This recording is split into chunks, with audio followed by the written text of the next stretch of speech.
இஸ்லாம் ஒரு அழகான மார்க்கம், கண்ணியமான மார்க்கம், எளிமையான மார்க்கம். நபி ஸல்லல்லாஹு அலைஹி வஸல்லம் அவர்கள் வழித்தோன்றல்கள் படி நாம் நடந்து கொள்ள வேண்டும்.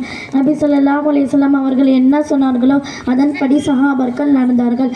அன்றைய காலகட்டத்தில் அன்றாட தேவைகள் மிகவும் அரிதாக இருந்தது. நாம் இப்பொழுது 3 நேரம் சாப்பிடுகிறோம். அன்றைய காலத்தில் 3 நாளைக்கு ஒரு முறைதான் சாப்பிட்டார்கள்.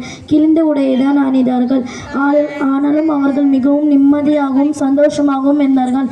இஸ்லாத்தில் நபி ஸல்லல்லாஹு அலைஹி வஸல்லம் அவர்கள் என்ன சொன்னார்களோ அதை செய்தார்கள். திருக்குர்ஆனில் அல்லாஹ் என்ன கூறினானோ அதை மட்டுமே செய்தார்கள். மிகவும் நிம்மதியாக இருந்தார்கள். ஆனால் இன்றைய காலகட்டத்தில் அல்ஹம்துலில்லாஹ் நாம் நினைத்ததை சாப்பிடுகிறோம். நல்ல ஆடைகளை அணிகிறோம். வசதியான இருப்பிடம் இருக்கிறது. ஆனாலும் மக்கள் மனதில் நிம்மதி இல்லை. ஏன் இந்த நிலை? இஸ்லாம் நமக்கு என்ன சொல்கிறது? அல்லாஹ் என்ன சொல்கிறான்? ஈமான் கொண்டவர்கள் கவலை கொள்ள மாட்டார்கள். நாம் ஈமான் கொண்டவர்கள் தானே. நாம் தொழுகிறோம், நோன்பு வைக்கிறோம், ஜக்காத் கொடுக்கிறோம். ஆனாலும் ஏன் இந்த நிலைமை? பொறுமை இல்லை. அல்லாஹ் சொல்கிறான், பொறுமையாளருடன் நான் இருக்கிறேன் என்று. அந்த பொறுமையை கொண்டு அல்லாஹ்விடம் உதவி தேடுங்கள். தொழுவதும் நோன்பு நோற்பதும் ஜக்காத் கொடுப்பதும் ஹஜ் செய்வதும் மட்டும் இஸ்லாம் இல்லை.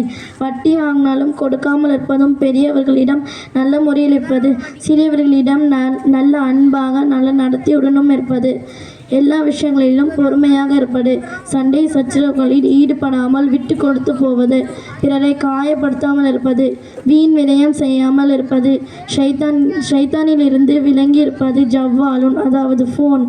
இப்படி எவ்வளவு அழகான முறையில் இஸ்லாம் நமக்கு வாழ சொல்லி தந்திருக்கிறது. இதை கடைபிடித்தாலே நாம் இம்மையிலும் மர்மையிலும் சொர்க்கம் கிடைக்கும். இது தெரியாமல் நாம் திருக்குர்ஆனை திறந்து பார்க்காமல் ஷைத்தானிடம் அதிகமாக இருந்தால் இஸ்லாம் நமக்கு எதை எப்படி கற்றுத்தரும்? நிம்மதி எங்கிருந்து வரும்? இன்ஷா அல்லாஹ் வல்ல இறைவன் எல்லா மக்களுக்கும் இஸ்லாம் என்ன அருமையான மார்க்கத்தை புரிய செய்து நம் மக்களாக வாழ செய்து சொர்க்கம் செல்ல கிருபை செய்வானாக.